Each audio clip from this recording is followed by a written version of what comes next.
honest, I can't offer you much. I'm not asking for very much. Damn it. Look. Okay, get down.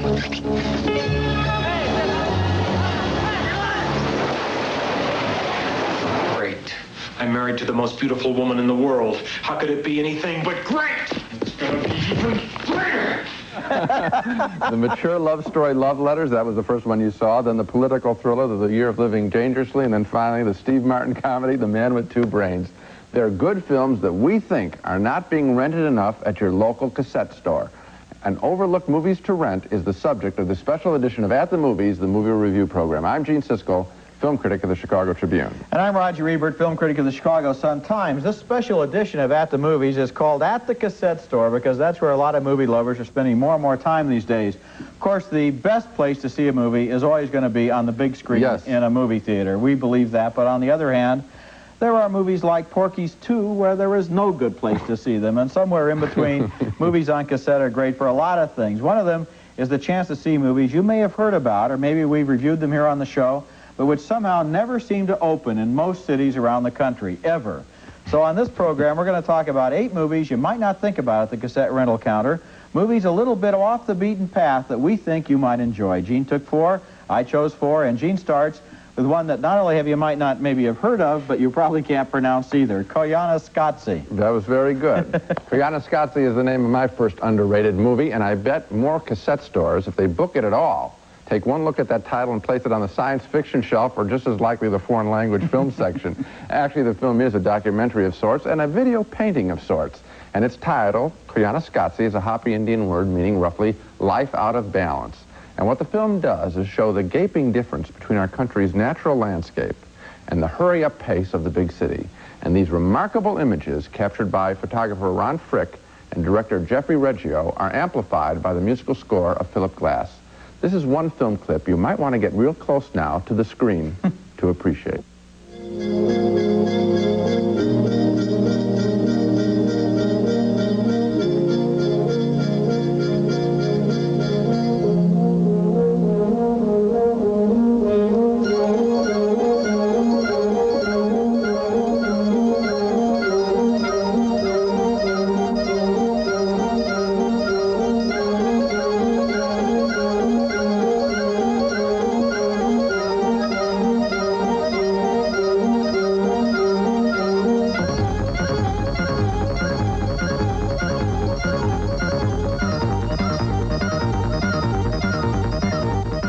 Fabulous stuff. In the old days, the 1960s, that's the old days to Roger and me, this film would be called a real trip, and it is, but all by itself. Dazzling, mesmerizing, and oddly poignant. We are living, as Marshall McLuhan said, in a time of speed up, or if you will, Koyaanisqatsi, life out of balance. It was a great film for me to see in a big theater. I saw it in San Francisco, but if the only way you can see it is on the small screen, go ahead and do it. It's special. I think I might enjoy it better on a small screen, seeing it as kind of a video record album with that Philip Glass score, and then the images. In a movie theater, I felt that I got the idea right away. Nature and the city. Gee, that's real profound. On the other hand, the visual quality of the movie is so hypnotic that it got me in anyway, and I think I would enjoy it more at home. My first choice for an overlooked video is one of the most upbeat, joyous movies of recent years. It's called Say Amen Somebody, and it's a documentary about some of the living legends of gospel music. We share their memories, we meet their families, we go back to the days when gospel was banned from black churches because some preachers thought it was only the blues or only jazz in another form. And in this scene, a special tribute is being held for Willie Mae Ford Smith, one of the all-time great gospel stars. Among the singers on the program are a lot of the gospel singers whose careers she helped to launch. And here you're going to see 2 of them, the O'Neill twins, Edward and Edgar, singing their hit gospel song, Jesus Dropped the Charges. I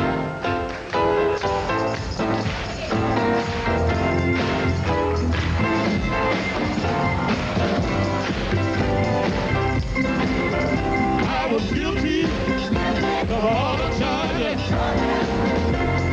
losing this place, but Jesus, with a special love, saved me by His grace.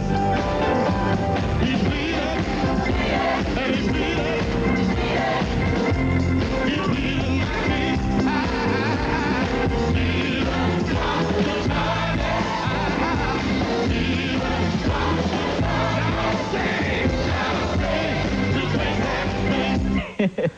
The movie builds up to two emotional climaxes as Dr. Thomas A. Dorsey, the father of gospel, attends the annual gospel convention he founded, and Willie Mae Ford Smith sings at the tribute it's held in her honor. I could say a lot of things about Say Amen Somebody, but I'm just going to say one thing. I think it is impossible to see this movie and not feel good afterwards. I enjoyed it a little bit less than you because I wanted more music and less interviews. But I have, oddly enough, the same reaction as you had to Koyaanisqatsi, which is this might be fun at home. And why? Both films are sort of musical albums. Everyone's talking about music videos, those idiotic little songs with all the girls jumping around and being beaten up and all this stuff. Look what we've just picked in our first two choices. We've picked great music videos. Philip Glass music video for an hour and a half. And gospel music, video. That's the real stuff. That's what you should be renting. Coming up next at the movies, an under-rented youth film starring Matt Dillon. Rowdy's mine. You just can't sell something that isn't yours. You can't live on no money. Under-rented, offbeat movies on video cassettes, movies you might overlook at the cassette store. My next choice is a powerful, emotional story of two Guatemalans, a brother and a sister, who make the long trek north through Mexico to the promised land of Los Angeles. The name of the movie is El Norte, and it really tells three stories. The story of the war in Guatemala, which kills the parents of these two teenagers, the incredibly difficult journey up through Mexico, and then their adjustment to life in Los Angeles, where they are unregistered workers. Here's a scene as the two of them are deciding to leave their homeland. El Ramón dice que es como la guerra, que a lo mejor no paso. Y ahora con vos, la buena mos, juntísimos y heridos. Pero es que no hay otro modo, Enrique. ¿Acaso vos crees que cuando regresen los soldados, a mí no me van a agarrar? Yo tengo miedo, Enrique. Mucho miedo. Pero ¿y el pisto para pasar?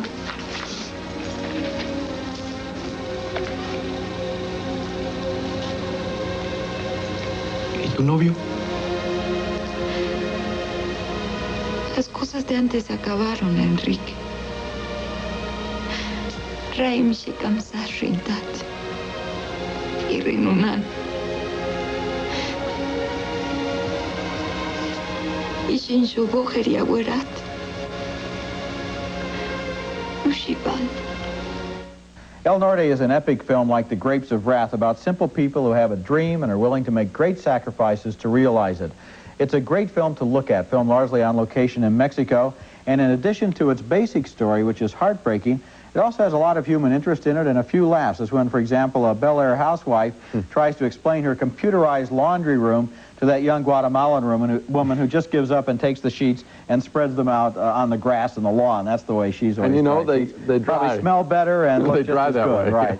El Norte is one of the best-selling cassettes among art films, but I think it deserves a much wider audience. I think one of the questions that people are probably wondering at this point in the show is, yeah, but how can I get my cassette store to rent me the film? And I think what you got to do is tell people, I want to see these pictures, and name them and say see if you can work it that way. El Norte is worth seeing. It's a terrific film. I agree with you, Jane. If 25% of the American people have video cassette recorders right now, it's time to break out of the syndrome that every store only carries the 100 most popular titles, all the Rocky movies and all the teenage movies, and starts making available some of these movies that are a little bit off the beaten path. People are going to get tired of renting the same cassettes all the time. But again, you got to ask for it before they're going to put it in the store, at least for many of the stores. My next under-rented cassette is Tex, a gritty story of brotherly love as two fatherless young men, played by Matt Dillon and Jim Metzler, struggle to keep some semblance of a family, even though their mother is gone and their father is always away on the rodeo circuit. I happen to be in training, which means I'm in bed every night by 10 o'clock. I wouldn't touch a beer if I was dying of thirst. Why don't you ask Robert what happened? I did. He said it was his fault. Says he took him over to some party somewhere. Well, maybe he's telling the truth. He does that sometimes. Keeps you guessing. Now, don't you get smart with me, Mace. I'd like to talk to Tex, if you don't mind. Yeah, well, I do mind. I mind a lot, as a matter of fact. Don't you have enough kids of your own to hassle? How old are you, Mason? 18. I'll be 19 this summer. I haven't seen your pop around here much this year. His work requires him to travel. What is this, Cole, a census? Two boys living out here alone without the sign of an adult. Now, that's really something. I bet the state welfare people would like to know about this. And if anybody was to call the county juvenile bureau, If everybody was to mind their own business, we'd be doing just fine. Family feeling is so ignored in American movies. That's why I think Terms of Endearment was so popular, and Tex has that same kind of emotional impact in spots. And whereas Matt Dillon became a star after this film, I don't know what's happened to Jim Metzler. I think he gave just as good a performance, and I hope to see Jim Metzler, wherever you are, I hope to see you act again soon. He was terrific in Tex, and again, that family relationship missing out of all the special effects movies, all the teenage goofball movies that we see. Also, teenagers facing responsibility, making choices, growing up and realizing that now the ball is in their court. They have to decide these things on the basis of whatever values they have, instead of the empty-headed, lame-brained teenagers we see in so many movies who simply go through life throwing food at each other, crawling into the backseat of the car. I'm telling you, the Porky's movies are over-rented over Tex, and people are losing a great film by not renting Tex. You're right, you're right. Coming up next at the movies, an overlooked cassette named Love Letters, which contains the best performance Jamie Lee Curtis has ever given. If he's so great, what if you fall in love with him? That's all I'm asking. I guess I'm in big trouble. The cassette that you should be renting, but you're probably not, is called Stranger's Kiss, a movie about the making of a movie in love with movie making, as we can surely see in this scene, where during the making of a movie, a first-time director manipulates his actors to get them to act better. So why do they call you Tony the Rose? Because after every fight, I still smell sweet, you know? Like her? You bet.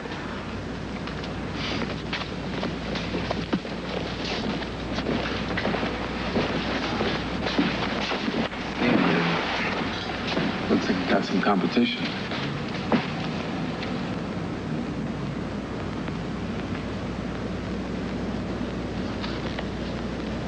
Okay, right away, please. Right on the set. Roll it. And action.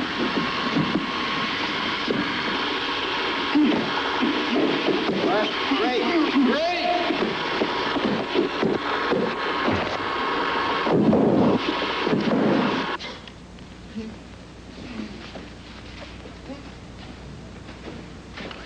Are you writing scripts or what?